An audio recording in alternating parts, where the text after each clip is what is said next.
Hello everyone, welcome to magnet brains. मैं हूं अदिति शाह और आज के लेक्चर में हम कर रहे हैं क्लास 12th अकाउंट्स का चैप्टर नंबर 1 जिसका नाम है फाइनेंशियल स्टेटमेंट्स ऑफ एनपीओ। तो प्रीवियस वीडियो तक हमने क्वेश्चन नंबर 25 तक देख लिया है जहां पे हमने सब्सक्रिप्शन इनकम का कैलकुलेशन सीखा।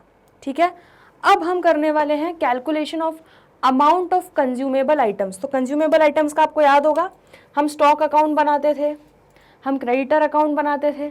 ठीक है, तो ये सब चीज़ें हम लोग इन क्वेश्चंस में करेंगे। चलिए, तो क्वेश्चन नंबर 26 से देखते हैं। On the basis of information given below calculate the amount of medicines to be debited to the income and expenditure account. तो हमें क्या निकालना है कि इनकम एंड एक्सपेंडिचर अकाउंट में कितनी अमाउंट ऑफ मेडिसिन्स को डेबिट करेंगे। मतलब ये क्या है, स्टॉक कंज्यूम्ड हमें निकालना है, कितना स्टॉक कंज्यूम किया हमने, कितनी मेडिसिन्स कंज्यूम की, वो हम इनकम एंड एक्सपेंडिचर में एज एक्सपेंडिचर डेबिट साइड पे दिखाते हैं। ठीक है, ये सब तो आपको पता ही है।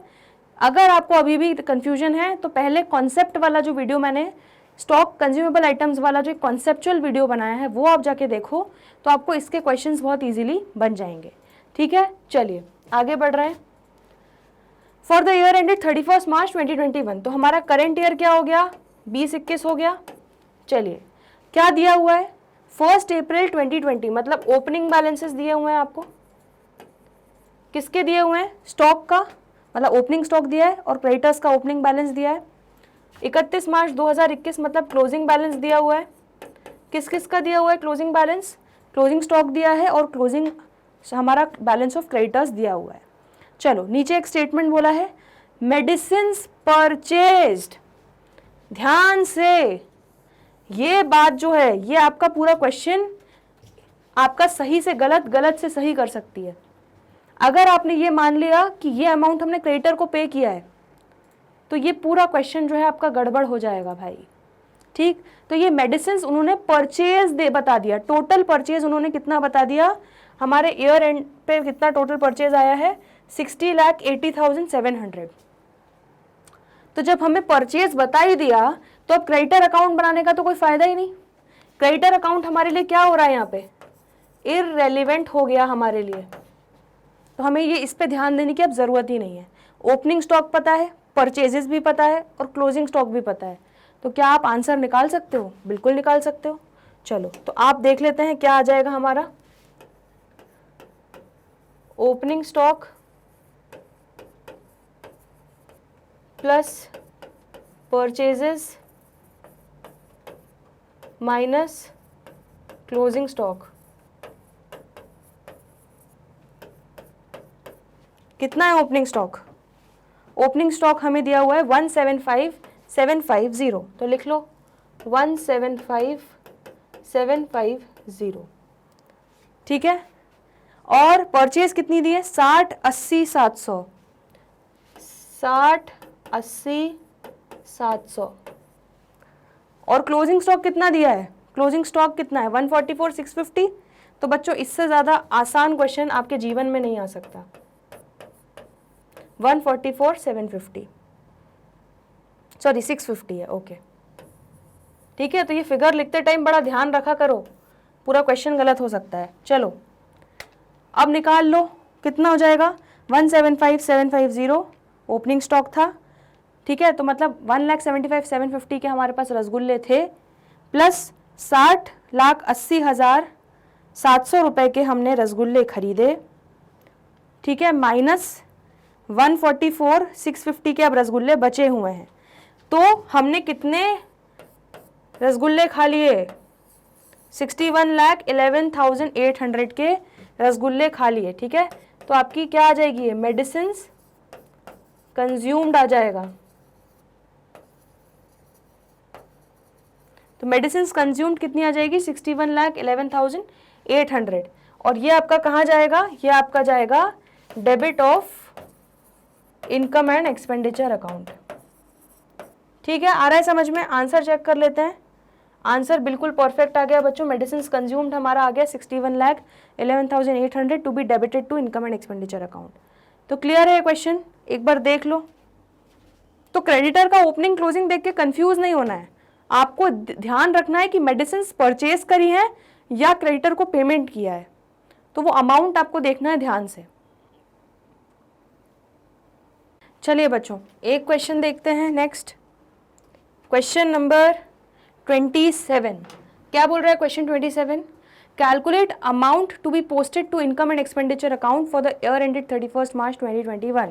तो भाई हमें कितना amount income and expenditure account में जाएगा, मतलब हमें निकालना है स्टॉक कंज्यूम्ड क्या है, क्योंकि वही जाएगा हमारा इनकम एंड एक्सपेंडिचर के डेबिट साइड में। ठीक, अलग अलग केसेस दिए हुए हैं बच्चों, तो यहीं पर एक बार देख लेते हैं। सबसे पहला केस दिया है, चलो सबसे पहला केस दिया है amount paid for stationery during the year ended 31 March 2021 was 5400। तो हमने इस साल 5400 रुपीज़ जो है वो स्टेशनरी को खरीदने के लिए पैसा दिया है। अमाउंट पेड फॉर स्टेशनरी उन्होंने ये लिखा है। Stock of stationery in the hand on 31 March 2021 is 250। तो ये आपको क्लोजिंग स्टॉक दे दिया एक तरीके से। तो अगर सिर्फ ये दो चीज़ों की जानकारी दी हुई है तो हमें क्रेडिटर्स का ओपनिंग क्लोजिंग बैलेंस तो कुछ दिया नहीं है, तो हम क्या करेंगे बच्चों, ये जो 5400 रुपीज़ स्टेशनरी के लिए पेमेंट किया है इसी को हम क्या मान लेंगे, इसी को हम मान लेंगे परचेज। ठीक है, तो आप कैसे निकालोगे, ओपनिंग स्टॉक तो कुछ था नहीं, आपको पता है कैसे निकालते हैं, opening stock plus purchase minus closing stock. तो ओपनिंग स्टॉक तो कुछ भी नहीं दिया हुआ है इस क्वेश्चन में, इस केस में। ठीक है, तो हमारा परचेज कितना है 5400, वो ले लो।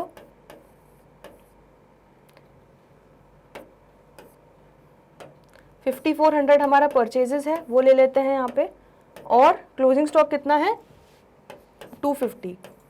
तो आपका क्या आ जाएगा, स्टॉक कंज्यूम्ड, तो कितना आ जाएगा 5400 माइनस 250, तो आपका 5150 आ जाएगा स्टॉक कंज्यूम्ड। ठीक है, मतलब स्टेशनरी कंज्यूम्ड आपका ये आ जाएगा। इसको मैं स्टेशनरी लिख देती हूँ। ठीक है, आप प्रॉपरली प्रेजेंट करना। अगर ये इस टाइप के क्वेश्चन आते हैं 1 मार्क के, बहुत छोटे मोटे क्वेश्चन आते हैं, तो इसको आप थोड़ा सा अच्छे से प्रेजेंट कर देना। अभी मैं क्योंकि बहुत इजी क्वेश्चन है तो मैं यहीं पर सॉल्व कर रही हूँ। ठीक, तो ये आपका फर्स्ट केस हो गया। चलिए सेकेंड केस में क्या बोला है, देखो stock of stationery in hand on 1 April. तो देखो यहाँ पर आपको ओपनिंग स्टॉक दे दिया है 1500 रुपये, आपका क्या है opening stock. Payment made for stationery during the year ended 31 March 5400। तो यहाँ पर भी बच्चों क्रेडिटर्स का कुछ दिया नहीं है, इसलिए जो ये स्टेशनरी के लिए पेमेंट किया इसी को हम क्या मान लेंगे परचेज। ठीक है, कि यही परचेजेस है। और क्लोजिंग स्टॉक दे दिया 250। तो निकाल लोगे क्या होगा हमारा, स्टेशनरी कंज्यूम्ड।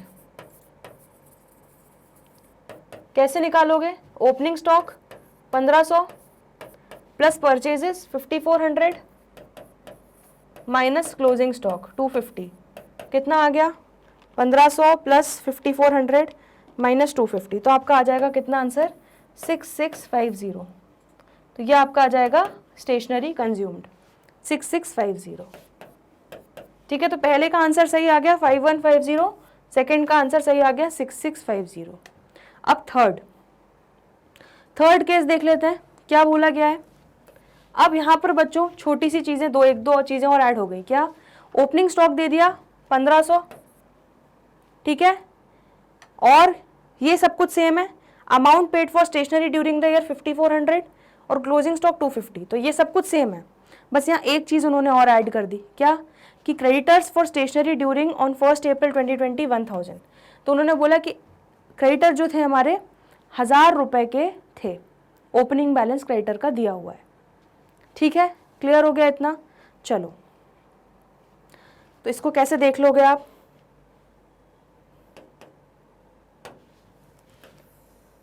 इसको इस तरह से बना सकते हो। तो क्रेडिटर्स आप चाहो तो नॉर्मली उसको न्यूमेरिकल्स की तरह भी वर्किंग दिखा सकते हो, क्योंकि यहाँ पे ज़्यादा इन्फॉर्मेशन नहीं दी हुई है। ठीक है, बट ठीक है, मैं आपकी क्लैरिटी के लिए बता रही हूँ। तो यहाँ पर हमें बच्चों ओपनिंग बैलेंस क्रेडिट साइड में आ जाएगा, बाय बैलेंस ब्रॉट डाउन। कितना ओपनिंग बैलेंस दिया है बच्चों 1000 रुपये। ठीक है, तो 1000 रुपये लिख लेंगे यहाँ पर। और अब क्योंकि यहाँ पे क्रेडिटर्स दे दिया गया है इसलिए क्या मानेंगे कि 5400 रुपीज़ हमने स्टेशनरी खरीदने के बदले उनको पेमेंट किया। ठीक है, तो creditors account debit to bank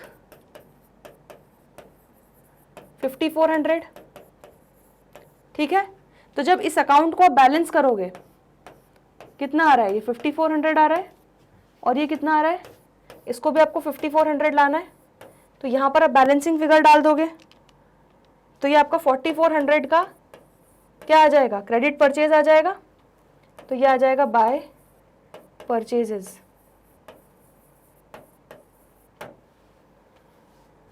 ठीक है, इसको आप बाय स्टॉक भी लिख सकते हो, अगर स्टॉक अकाउंट बना रहे हो तो इसको स्टॉक लिख सकते हो, तो बाय स्टॉक अकाउंट। ठीक है, तो ये आपकी क्या निकल गई, ये जो बैलेंसिंग फिगर है ये आपका निकल गया, ये आपकी क्रेडिट परचेजेस निकल गई। अब क्योंकि यहाँ पे क्रेडिटर का डिटेल दिया था इसलिए फिर हम इस तरह से इस क्वेश्चन को सॉल्व कर रहे हैं। आ रहा है समझ में? चलो अब क्या करेंगे, अब स्टॉक कंज्यूम निकालना है, तो स्टेशनरी कंज्यूम्ड, वही सेम प्रोसीजर। तो स्टेशनरी कंज्यूम्ड क्या हो जाएगा,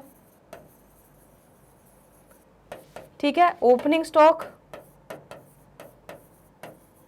plus purchases minus closing stock.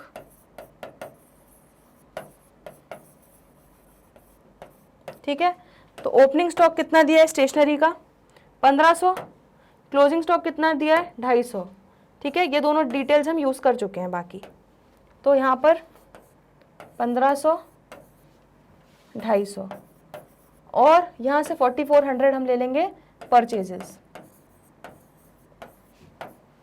तो अब कैलकुलेट कर लो, 1500 ओपनिंग स्टॉक था प्लस 4400 की क्रेडिट परचेजेस की माइनस 250 हमारा क्लोजिंग स्टॉक बचा, तो 5650 आपका स्टेशनरी कंज्यूम्ड आ गया जो आपका इनकम एंड एक्सपेंडिचर में जाएगा। ठीक है, इनकम एंड एक्सपेंडिचर के डेबिट साइड पे जाएगा। क्लियर है? तो ये 5650 आपका सही आंसर आ गया। क्वेश्चन नंबर 27 भी हमारा कंप्लीट हो गया। समझ में आ रहा है? तो स्टेशनरी कंज्यूम्ड का हमारा ये एक क्वेश्चन और हो गया, स्टॉक कंज्यूम्ड का। ठीक है, तो यहाँ पर आपने देखा कि किस तरह से क्रेडिटर्स का बैलेंस दिया है, तो इसीलिए फिर आप इसको पेमेंट, इसको परचेजेस का टोटल अमाउंट ना मान के इसको पेमेंट मान रहे हो और रिमेनिंग बैलेंस को क्रेडिट परचेज की तरह बैलेंसिंग फिगर निकाल के फिर आप इसको स्टॉक कंज्यूम्ड वाले फॉर्मूले में पुट कर रहे हो। ठीक, तो बच्चों आज के लेक्चर में हमने ये 2 क्वेश्चंस देखे स्टॉक कंज्यूम्ड के। आई होप आपको अच्छे से समझ में आया है। फिर भी कोई डाउट हो तो पूछ लेना। बचे हुए जो भी स्टॉक कंज्यूम्ड के क्वेश्चंस हैं वो हम जल्दी करेंगे, अगले लेक्चर्स में, आने वाले लेक्चर्स में अच्छे से डिस्कस करेंगे। तो जल्दी मिलते हैं ब्रेक के बाद, तब तक के लिए गुड बाय।